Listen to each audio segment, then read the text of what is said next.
আসসালামু আলাইকুম রহমতুল্লাহ। দর্শক, আমি আছি আজকে হচ্ছে মাঝিকান্দা। মাঝিকান্দা একটা পেঁপের বাগানে। গত 2-3 দিন যাবত সেকেন্দার ভাই উনি অনেক বলতেছিল যে একটু আসার জন্য এখানে, কারণ এখানে অনেকগুলো প্রোডাক্ট, যেটা কীটনাশক ছত্রাকনাশক প্রয়োগ করা হয়েছে, এরপরেও কাঙ্ক্ষিত ফল নেই গাছে। তো কিছু জাত সমস্যা থাকে, কিছু বীজের সমস্যা থাকে, আবার দেখা যায় যে আবহাওয়াগত কারণে এবং চারিদিকের যে পরিবেশ, সব মিলিয়ে আসলে ফলনটা হয়ে থাকে। তো এখানে এসে যেটা দেখলাম বা যতটুকু বুঝতে পারলাম, যে এই গাছগুলায় কাঙ্ক্ষিত ফলন নেই। এটার একটা কারণ, এখন যে সিজনে উনি করছে এখানে মালচিং দেয় নাই, ডাইরেক্টলি সবসময় গাছের যে গোড়া এটা স্যাঁতসেঁতে হয়ে ভিজে থাকে। তো পেঁপে গাছ সব সময় বৃষ্টি পাইলে স্যাঁতসেঁতে হয়ে ভিজে থাকলে ওই গাছগুলা নষ্ট হয়ে যায়। পেঁপে গাছের মেন সমস্যা হচ্ছে পানি। পানি যখন পাবে তখন গাছের গোড়া ধরে, আর যখন একটা শিকড় কোনোভাবে গাছের গোড়া ধরে যায় বা শিকড় ধরে যায়, তখন ওই গাছটা আস্তে আস্তে করে পাতা কুঁকড়ে আসে, নষ্ট হয়ে যায়। এটা শুধু এইখানে এই বাগানে না, এটা প্রত্যেকটা বাগানেই। এবং এই গাছগুলা নষ্ট হওয়ার পর এই যে প্রত্যেকটা গাছ কুঁকড়ে গেছিল, এইটা একটা রোগের লক্ষণ। আর পেঁপে গাছেও অবশ্য ভাইরাস আক্রমণটা বেশি হয়। এই সবগুলা গাছ বলছি মাথা কেটে দেওয়ার জন্য। এই যে মাথা কেটে দিছে, এখন হয়তো ডালপালা হয়ে আবার হবে। তবে মালচিং দেওয়া থাকলে এই সমস্যাগুলো আসতো না। তো এইখানে যেটা দেওয়া আছে, এটা হচ্ছে কি জাত যেন, এটা হচ্ছে গ্রিন লেডি। তো গ্রিন লেডিটা মোটামুটি ভালো হয়। আপনার top lady, green lady, red lady, এগুলা একই ক্যাটাগরির বীজ, তবে খারাপ না, একেবারে খারাপ না, মোটামুটি ভালো। তবে এই গাছে যে পরিমাণ ফলন দেওয়ার কথা, এই পরিমাণ ফলন নেই। আর ওই সাইডে আছে, আহ, একটু দেখাই দেন, ওই সাইডে আছে হচ্ছে শাহিওয়াল, কিন্তু শাহিওয়ালের কোনো ফলনই নেই এখানে।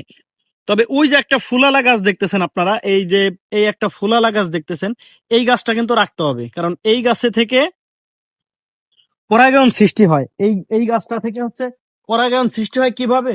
এই গাছের উপরে যখন কোনো পোকা বসে, আর ওই পোকাগুলা যখন ফল দেয়, যে সমস্ত গাছে এই গাছে বসে, তখন পরাগায়নের সৃষ্টি হয়।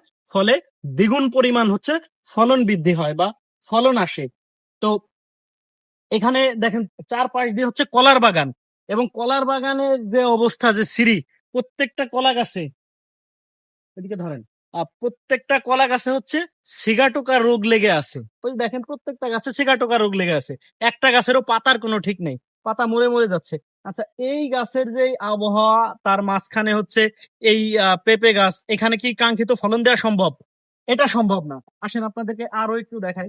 এই যে একটা গাছ দেখেন, এখানে কিছু খাবারের ঘাটতিও আছে অনেক, দেখলাম যে ফলের দিকে তাকাইলে কি কি খাবারের ঘাটতি আছে এটা অনেক সময় বোঝা যায়। বোরন আর জিঙ্কের ব্যাপক পরিমাণ অভাব এই সমস্ত গাছে। তবে এই গাছগুলা যদি ঠিক মতো পরিচর্যা করা যাইতো, আমার মনে হয় যে আরো ভালো হইতো। তবে বৃষ্টির পানিতে গোড়া স্যাঁতসেঁতে হয়ে থাকার কারণে কিন্তু কাঙ্ক্ষিত ফলন নেই, এটা আমি আবারও বলছি, এখানে এসে এটাই পাওয়া যাচ্ছে। তো উনি এইবার দিয়ে ছত্রাকনাশক অনেকবার স্প্রে করছে, কিন্তু তারপরেও পরিবর্তন নাই। ওই যে প্রতিদিন বৃষ্টিতে গোড়া ভিজে থাকে, এই জন্য হচ্ছে গাছ ওইভাবে করে বাড়ে নাই। যে গাছগুলো আছে আসলে এই গাছগুলো আরো ভালো হওয়ার কথা ছিল, এতটা ভালো এখানে হয়নি।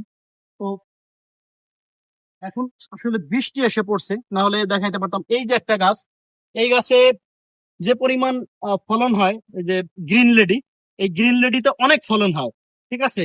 কিন্তু গ্রিন লেডিতে এখানে যেগুলা গাছ আছে, এই যে পুষ্টিজনিত অভাব, এগুলা আসলে পুষ্টিজনিত অভাব। গত 3 দিন আগে হচ্ছে এখানে কুড়েনক্স, কুড়েনক্স আর হচ্ছে আহ যেটা কার্বেন্ডাজিম আছে, দুইটাকে মিক্স করে এখানে স্প্রে করা হয়েছে। তো মোটামুটি একটু গাছের পরিবর্তন আসছে, দেখা যাইতেছে যে একটু পরিবর্তন আসছে। তবে পুরোপুরি হয়নি, পুরোপুরি হয়নি, একটু সময় লাগবে।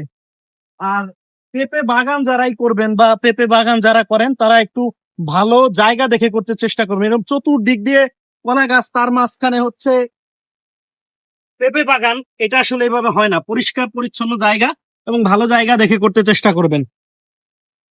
এখানে আবহাওয়াগত কিছু ত্রুটি আছে, যার কারণে এ ধরনের সমস্যা আসছে।